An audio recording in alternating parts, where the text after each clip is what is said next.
Welcome. In this tutorial, I'm going to show you or teach you how to save videos in Instagram using your computer. So if you want to know how I did it, just keep on watching.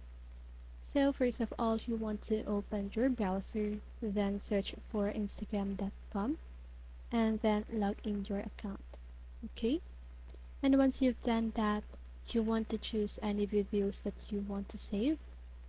So for example, this video. So you just want to click on that.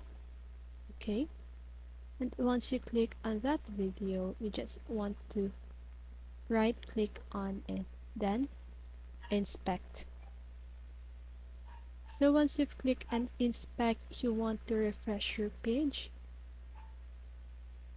and then as you can see here on the upper part of it, there's a network option.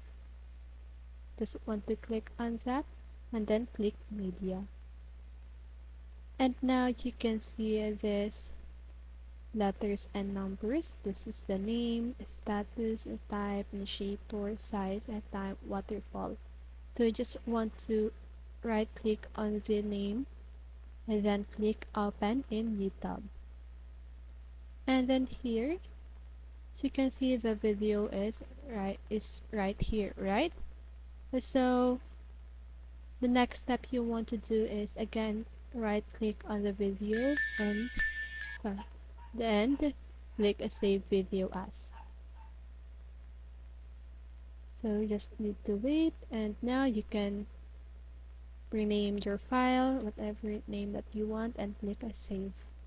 And here, as you can see, the video is now downloading, and that's how you do it. I hope this video helps you. If it did, make sure to like, subscribe, and hit the bell notification so you won't miss a video. See you on the next one and have a great day.